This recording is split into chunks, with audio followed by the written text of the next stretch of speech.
नमस्कार मित्रांनो, मी आहे संदीप आगाव. तर मित्रांनो, आपण प्युअर गावरान कुक्कुटपालनावरती काम करतोय. तर बरेच जण म्हणतात प्युअर गावरान कुक्कुटपालनामध्ये कशा पद्धतीने मॅनेजमेंट असतं. तर जे म्हणतात प्युअर गावरान पक्षी आहे आपला आणि तो फार्मच्या बाहेर सोडतोय आपण, तर त्याला खाण्यासाठी काय टाकलं पाहिजे काय.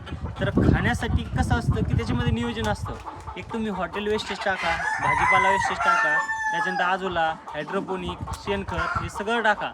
पण आपल्या पक्षाचा जे फीड असतो ते काहीतरी 10% तरी फीड पक्ष्यांना टाकलं पाहिजे डेलीचं. आणि बाकीचं ह्या ज्या गोष्टी आहेत ह्या पण टाकल्या पाहिजे.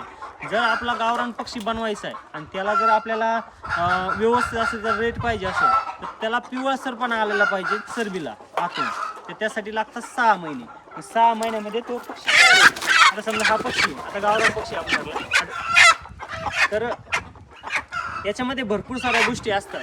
आता त्या मागच्या व्हिडिओमध्ये आपण सांगितलं तशाप्रमाणे. तर ह्या ज्या गोष्टी असतात पिवळसरपणा यायला पाहिजे, ह्या हे फक्त बाहेरचे वेस्टेज खाऊनच तयार होतं पक्षी, फीडवरती तयार होत नाही. त्यासाठी आपल्याला मेथी घास असेल ते वापरायचं आहे, आजोला असेल ते वापरायचं आहे. हायड्रोपोनिक म्हणजे काय, तर आपण मकाचा तो चारा मोठा करून तो गहू घालायचा आहे. त्याच्यामुळं काय होतं की व्यवस्थित असं पक्षी बनतो. आता हा पक्षी बघा पूर्ण याच्यामध्ये टाकलेला आहे, पांगतो. अजून एक गोष्ट दाखवतो.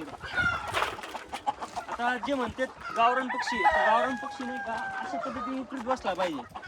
आता हे ऊन आहे, ताण आहे, पाऊस आहे, पाणी आहे, हे बघा त्या ठिकाणी उकरतोय, त्या ठिकाणी उकळीत बसतोय पक्षी.